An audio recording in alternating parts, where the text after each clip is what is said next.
और चलिए अब बात देवभूमि की खबरों की भी कर लेते हैं। देहरादून से बड़ी खबर मिल रही है, जहां पर क्रिकेट कोच नरेंद्र शाह पर मुकदमा दर्ज हुआ है। देर रात ही मुकदमा दर्ज हुआ है। नरेंद्र शाह पर पॉक्सो एक्ट SC/ST के तहत दूसरी अन्य धाराओं में मुकदमा दर्ज हुआ है। पीड़ित के पिता की तहरीर पर थाना नेहरू कॉलोनी में मुकदमा दर्ज हुआ है। बीते दिनों क्रिकेट कोच नरेंद्र शाह और क्रिकेट की ट्रेनिंग ले रही छात्रा के साथ अश्लील बात करते हुए ऑडियो वायरल हुआ था और अब इस पूरे मामले में पीड़ित के पिता की तहरीर पर मुकदमा दर्ज कर लिया गया है। क्रिकेट प्लेयर से अश्लील बात पर यह मुकदमा दर्ज किया गया है। इसका एक ऑडियो भी वायरल हुआ था। हमारे सहयोगी सत्येंद्र हमारे साथ जुड़ गए हैं। सत्येंद्र, क्या जानकारी मिल पा रही है? अब पीड़ित के पिता ने इस पूरे मामले में तहरीर देकर मुकदमा दर्ज कर लिया है, आगे किस तरीके से कार्रवाई होगी? बिल्कुल, मैं आपको बता दूं कि बीते कुछ दिन पहले क्रिकेट कोच जो नरेंद्र शाह है, उसका एक ऑडियो वायरल हुआ था, जिसमें नरेंद्र शाह एक क्रिकेट खिलाड़ी के साथ अश्लील बातें कर रहा था। ऑडियो वायरल होते ही शाह ने एक तरफ जहरीला पदार्थ खा लिया था और सुसाइड करने की कोशिश की थी, जिसका इलाज फिलहाल देहरादून के दून अस्पताल में जारी है। तो वहीं दूसरी तरफ सोमवार को देर शाम पीड़िता के पिता ने की तहरीर पर थाना नेहरू कॉलोनी में मुकदमा दर्ज हुआ है। पॉक्सो एक्ट, SC/ST एक्ट के साथ अन्य धाराओं में अन्य जो गंभीर धाराएं उनके खिलाफ मुकदमा दर्ज हुआ है, जिस पर अब ये भी बताया जा रहा है कि नरेंद्र शाह जैसे ही स्वस्थ होते हैं उसके बाद पुलिस उन्हें जल्द अरेस्ट कर सकती है जी। और वहीं कुछ ऐसी भी जानकारियां मिल रही थी अन्य जो महिला क्रिकेटर थी, उनके तरफ से भी कुछ तहरीरें आ सकती हैं इस पूरे प्रकरण को लेकर जी। आप नजर बनाए रखिएगा। तमाम जानकारी साझा करने के लिए बहुत शुक्रिया सत्येंद्र आपका। और चलिए रुक करते एक बड़ी खबर का, जो देहरादून से मिल रही है, जहां आज चारधाम यात्रा को लेकर मुख्यमंत्री पुष्कर सिंह धामी ने मीटिंग बुलाई है। सचिवालय में सुबह 11:30 बजे होने वाली बैठक में यात्रियों की संख्या सीमित करने पर बात होगी। आपको बता दें कि तीर्थ पुरोहित और कारोबारी यात्रियों की सीमित संख्या का विरोध कर रहे हैं और 22 अप्रैल से शुरू हो रही है चारधाम यात्रा, जिसको लेकर यात्रियों की संख्या सीमित की गई थी। अब पुरोहितों और साथ ही तमाम लोगों की तरफ से भी इसका विरोध देखा गया। कारोबारियों ने भी इसका खुलकर विरोध किया और इसी को लेकर आज मुख्यमंत्री पुष्कर सिंह धामी बैठक करने जा रहे हैं। सुबह 11:30 बजे ये बैठक होगी, जिसमें यात्रा से जुड़े तमाम मुद्दों पर चर्चा की जाएगी। और ज्यादा जानकारी के साथ में देहरादून से सुनील नवप्रभात जुड़ गए हैं लाइव। सुनील का रुख कर लेते हैं। सुनील, इससे पहले एक फैसला लिया गया कि यात्रियों की संख्या सीमित होगी, लेकिन उसके बाद पुरोहितों और कारोबारियों की तरफ से विरोध शुरू हो गया। अब एक बार फिर से 11:30 बजे बैठक होने वाली है। क्या कुछ कयास इस बैठक के?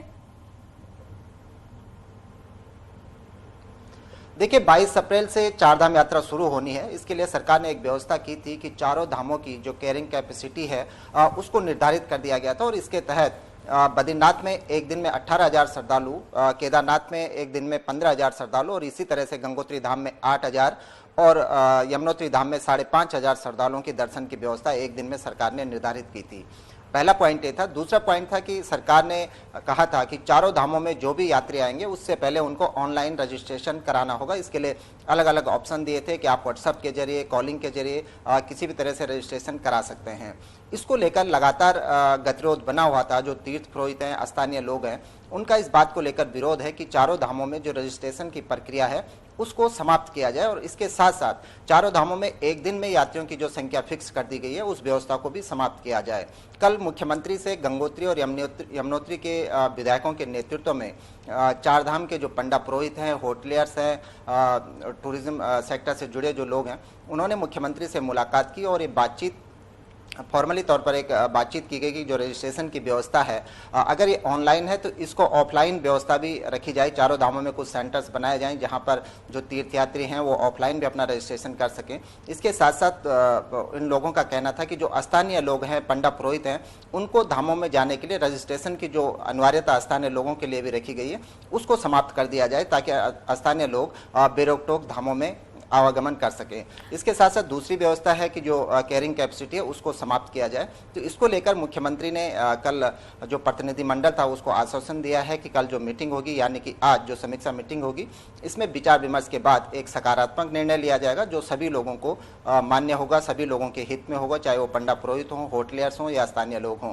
तो आज की मीटिंग पर सभी की सुनील, नजर बिल्कुल, रहेगी। और इसीलिए ये बैठक काफी अहम मानी जा रही है। हालांकि देखना होगा इस बैठक के दौरान चारधाम यात्रा को लेकर और कौन सी नई बातें सामने आ सकती हैं।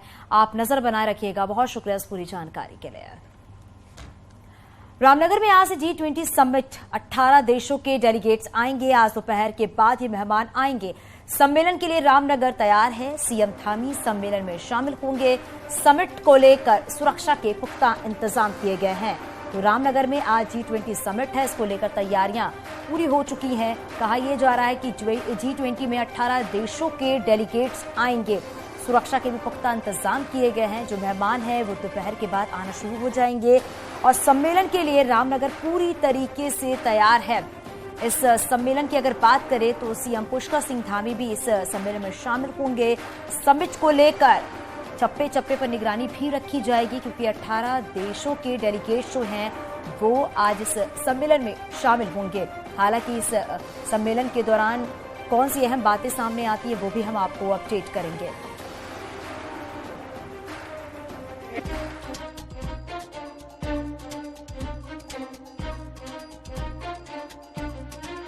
G20 समिट के लिए पंतनगर से रामनगर तक सब कुछ सजकर तैयार है। 28 मार्च को दोपहर बाद जैसे ही भारत समेत 18 देशों के मेहमान पंतनगर एयरपोर्ट पर लैंड करेंगे, उनका स्वागत पारंपरिक टीके के साथ ही उत्तराखंडी टोपी और रंगवाली पिछौड़े के साथ होगा।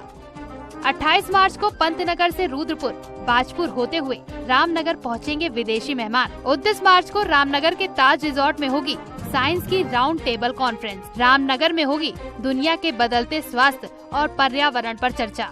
राउंड टेबल कॉन्फ्रेंस में होगी स्वास्थ्य, पशुपालन, वाइल्ड लाइफ और नई बीमारियों पर चर्चा। 29 मार्च की शाम सांस्कृतिक कार्यक्रमों के साथ होगा गाला डिनर। उत्तराखंडी खाने का भी स्वाद लेंगे G20 के मेहमान। राज्यपाल और सीएम पुष्कर सिंह धामी के भी पहुंचने का कार्यक्रम। 30 मार्च को कॉर्बेट घूमेंगे G20 के मेहमान। 30 मार्च को दोपहर बाद पंतनगर से दिल्ली के लिए रवाना होंगे डेलीगेट्स। तो हम लोगों ने कोशिश की है कि हम उत्तराखंड के कुजिन को यहाँ पे भी रखेंगे। इंटरनेशनल कुजिन तो हम लोग साथ रखेंगे लेकिन उत्तराखंड के कुजिन को रखेंगे।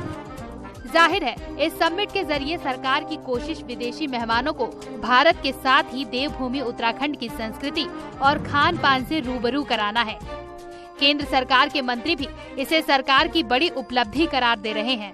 कैसी चीजें हमारी होती हैं और हमारे हिडन प्लेसेस हैं जिनके बारे में पता नहीं है, और जो हमारे मॉन्यूमेंट्स हैं, हमारी धरोहरें हैं जो एक से एक ऐतिहासिक हैं, हमारा इतिहास है, सब विश्व देखने वाला है। इसमें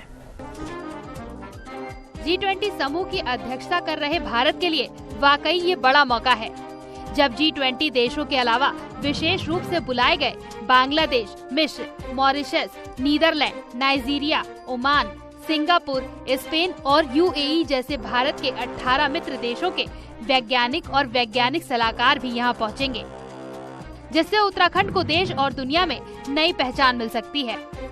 न्यूज़ 18 के लिए रामनगर से गोविंद पाटनी की रिपोर्ट। तो देखा आपने इस रिपोर्ट के जरिए कि G20 के लिए किस तरीके से रामनगर पूरी तरीके से तैयार है, तैयारियां पूरी हो चुकी हैं।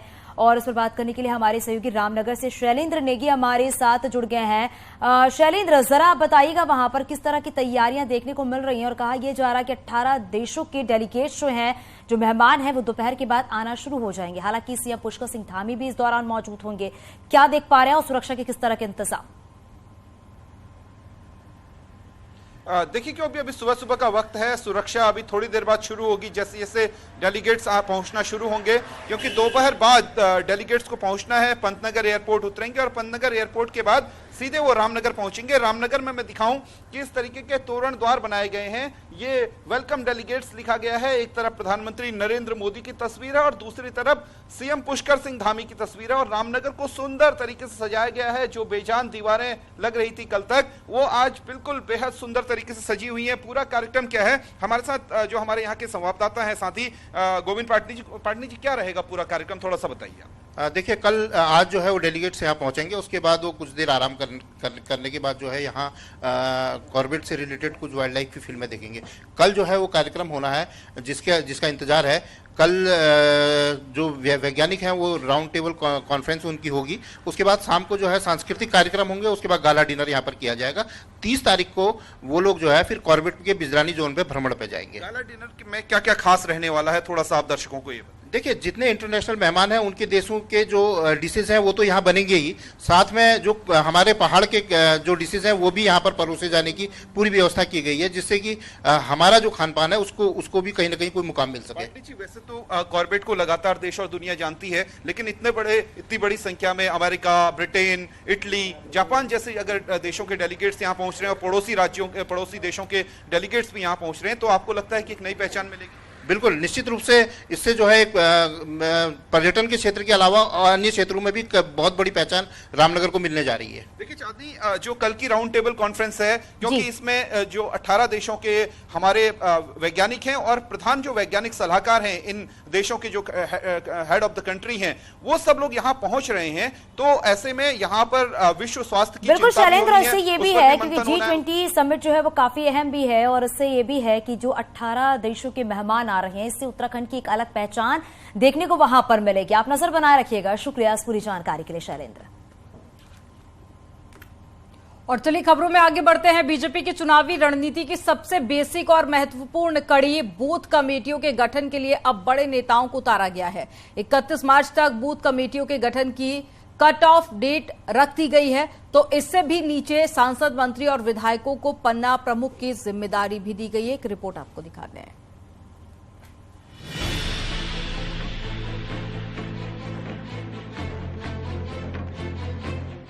बीजेपी का नारा है बूथ जीता तो चुनाव जीता, लिहाजा दूसरे दलों के बूथ लेवल कार्यकर्ताओं को तोड़ने के साथ ही बीजेपी हर बूथ पर अपनी टीम खड़ी करने में जुटी हुई है।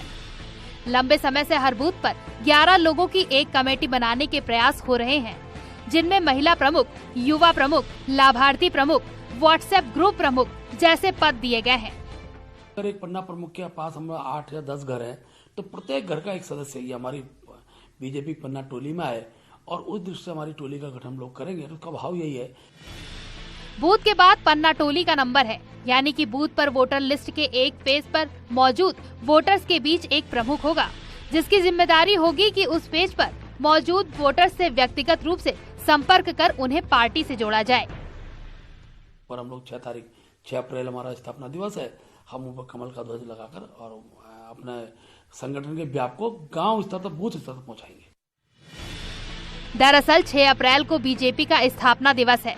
बूथ से भी नीचे परिवार तक बीजेपी अपनी पैठ बनाकर 6 अप्रैल को हर घर पर अपना झंडा लहराते हुए बीजेपी विपक्ष को अपनी संगठनिक ताकत का एहसास कराना चाहती है। लिहाजा इस अभियान में पार्टी ने अब पूरी ताकत झोंक दी है। इसे बीजेपी का चुनावी होमवर्क भी माना जा रहा है। न्यूज़ 18 के लिए देहरादून से सुनील नवप्रभात की रिपोर्ट। देहरादून नगर निगम के मेयर सुनील उनियाल गामा आय से अधिक संपत्ति जुटाने के मामले को लेकर विवाद में आ गए हैं।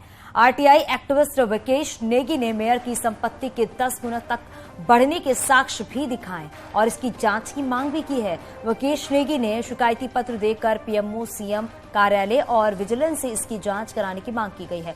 उन्होंने खुलासा किया है कि मेयर बनने के बाद सुनील उनियाल गामा ने परिवार वालों के नाम पर करोड़ों की जमीन खरीदी और अपने पद का लाभ उठाते हुए परिवार के नाम पर लीज पर कई संपत्ति भी ली है। वहीं कांग्रेस ने भी मामले पर खुलासा पर कहा है कि मैंने मामले की जांच और इस पूरे मामले की जांच होनी चाहिए। अभी तक तो जो रानी पोखरी की इनकी प्रॉपर्टी आई है, जो 14 बीघा इन्होंने खुद अपने नाम कराई है। ये देख लीजिए, ये सर जो प्रॉपर्टी है ये इनके नाम पे है या इनके घर वालों के नाम नहीं पे? नहीं, इनके ये वाली नहीं, टोटल जो टोटल है 4 प्रॉपर्टियां, ये कम से कम 10 गुना से ऊपर की प्रॉपर्टीज का हवाला आ गया है, क्योंकि 2018 में जो इन्होंने चुनाव आयोग को डिक्लेयर करा था और आज इनकी प्रॉपर्टी 10 गुना से ऊपर पहुंच गई है। और जबकि मेयर का पद एक लाभ का पद है, लाभ का पद नहीं है, और उनकी ना कोई तनख्वाह होती है ना कुछ है। अब मोटा मोटा हिसाब लगा लीजिए, आज की डेट में जो अभी रिकॉर्ड लेके अभी निकला है वो 40 करोड़ से ऊपर की प्रॉपर्टी का है, क्योंकि आज सुबह ही रानी पोखरी की इनकी एक हाउस 14 बीघे की सील रेट हमारे पास आ गई है। यानी हम बिल्कुल हतप्रभ नहीं हैं, क्योंकि भाजपा का असली चाल चरित्र चेहरा यही है। जो भी व्यक्ति सत्तारूढ़ दल भाजपा के साथ जुड़ा हुआ है, आप ये मान के चलिए कि उसने उत्तराखंड को नोच खाया है। ये तो केवल देहरादून के महापौर की बात है कि पिछले 5 साल के अपने कार्यकाल में उन्होंने देहरादून की नहीं सोची, यहाँ की जनता की सुख सुविधाओं की नहीं सोची। एडवेंचर स्पोर्ट्स में लड़कियां काफी रुचि ले रही हैं और खेलो इंडिया 10 का दम टूर्नामेंट में प्रदेश भर में पहुंचे खिलाड़ियों ने वुशु आर्ट, बॉक्सिंग और जूडो में भी हाथ आजमाया। रिपोर्ट देखिए।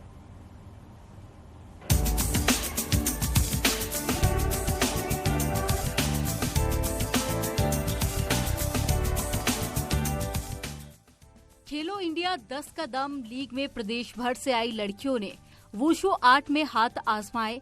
देहरादून में चल रही इस लीग में जूनियर से लेकर सीनियर वर्ग में खिलाड़ियों ने पार्टिसिपेट किया। वुशु एसोसिएशन की ओर से महिला खिलाड़ियों को जहां टिप एंड ट्रिक्स समझाए गए, तो वहीं खिलाड़ियों ने इसमें शानदार प्रदर्शन किया। सिर्फ लड़कियों के लिए ऑर्गेनाइज हुई इस लीग का मकसद लड़कियों को एडवेंचर स्पोर्ट्स में मोटिवेट करना है। खिलाड़ी बताते हैं कि wushu kick martial art sports लड़कियों की सेल्फ डिफेंस के लिए शानदार है।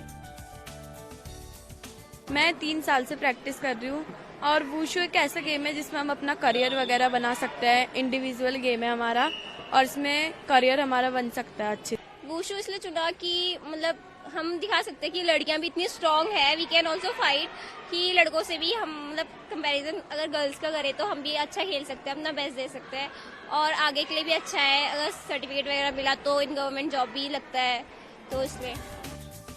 वहीं ऑर्गेनाइजर बताते हैं कि लड़कियों को मोटिवेट करना, स्पोर्ट्स से जोड़ना 10 का दम लीग का मकसद है। यस मैम, एक्चुअली ये पीएम मोदी सर द्वारा जो ये खेल को बढ़ावा देने के लिए लड़कियों को इसे रखा गया है। ये वुमेन डे के उपलक्ष्य में, मतलब इस पूरे मंथ में आपने देखा होगा हर जगह टूर्नामेंट चल रहे हैं इसके नाम से। तो बेसिकली ये वुमेन्स के लिए, ताकि लड़कियां मैम आगे आ सके। बहरहाल वुशु स्पोर्ट्स की फील्ड में पहाड़ की लड़कियों का इंटरेस्ट अपने आप में सराहनीय है, जो बताता है कि कंफर्ट जोन से बाहर निकलने में पहाड़ की बेटियां आगे हैं। न्यूज 18 के लिए देहरादून से भारती सकलानी की रिपोर्ट।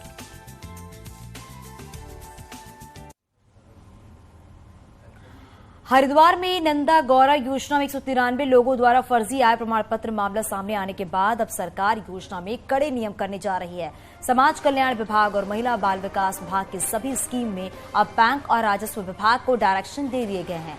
हर योजना का लाभ ले रहे लोगों के प्रमाण पत्र का डिटेल चेकिंग और साथ ही साथ जानकारी रखी जाए। इसके अलावा बैंक में दी जाने वाली डिटेल को भी समय समय पर चेक किया जाए। हर 3 महीने में लाभार्थियों के दस्तावेज चेक।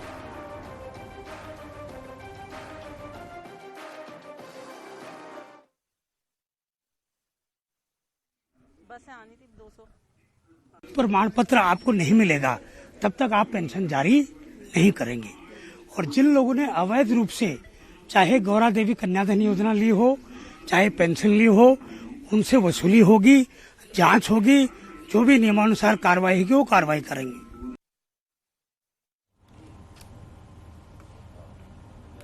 पहाड़ के रंगमंच से भारतीय सिनेमा तक कई लोगों ने जगह बनाई। एक दौर वो भी था जब नैनीताल रंगमंच की पहली पाठशाला होती थी, लेकिन आज रंगमंच का तिलिस्म टूट रहा है और रंगकर्मी रंगशाला छोड़ रहे हैं। रिपोर्ट देखिए।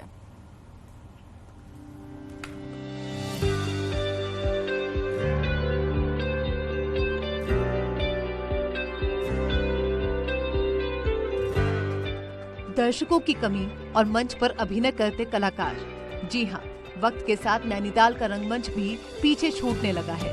लोक नाट्य, जन नाट्य और नाटकों में कमी आ गई है तो नुक्कड़ नाटक भी खत्म हो गए हैं। नैनीताल के इन्हीं रंगमंच से हिंदी सिनेमा में पहुंचे कलाकार इन रंगमंचों से भी दूरी बना रहे हैं। उत्तराखंड बनने के बाद आज भी शहर के युवाओं के लिए रंगशाला नहीं है। दूसरे नाटकों के दौर में कमी आने लगी है। वही हालात अब ये हैं कि कला को कैसे जिंदा रखा जाए। नाट्य एकेडमी डेवलप करनी चाहिए उत्तराखंड में, क्योंकि इतना क्या विविधताओं का कल्चर है। पुराने फोक आर्ट फॉर्म है, मुखौटे फॉर्म है, इन सब को एक तरह से जो हमारी विविधता की पहचान है, उत्तराखंड की पहचान है। दरअसल नैनीताल के रंगमंच का इतिहास काफी पुराना रहा है। अंग्रेजों के जमाने से चल रहे इन थिएटरों में 1976 से लगातार रंगमंच हो रहा है और यहीं से ललित तिवारी, निर्मल पांडे, सुनीता रजवार, इदरीश मलिक, सुमन वैद्य सहित कई कलाकारों ने हिंदी सिनेमा में मुकाम हासिल किया है। हालांकि 2004 के बाद सरकार ने कला, साहित्य, संस्कृत एवं कला परिषद का गठन इसको बचाने के लिए किया, लेकिन वक्त के साथ वो भी सिमटता चला गया। ऐसे जो है वो कला अकादमी की बहुत सख्त जरूरत है और उसको जो है फुल फ्लैश तरीके से पूरे रूप में जिस तरीके से वो होनी चाहिए और जो उसके काम होने चाहिए, जो कला को आगे बढ़ाने के लिए जो उसका रोल होना चाहिए, उस तरीके से कला अकादमी जो है यहाँ पर नाट्य अकादमी, संस्कृत अकादमी वो बननी चाहिए। बहरहाल नैनीताल के रंगमंच ने भारतीय सिनेमा को नए कलाकार तो दिए हैं, लेकिन रंगशाला के अभाव में रंगकर्म और कला दोनों ही रोजगार के अभाव में दम तोड़ रही हैं। जरूरत है कि कोई ठोस नीति बनाई जाने की, ताकि इस विद्या को जिंदा रखा जा सके। न्यूज़ 18 के लिए नैनीताल से वीरेंद्र बिष्ट की रिपोर्ट।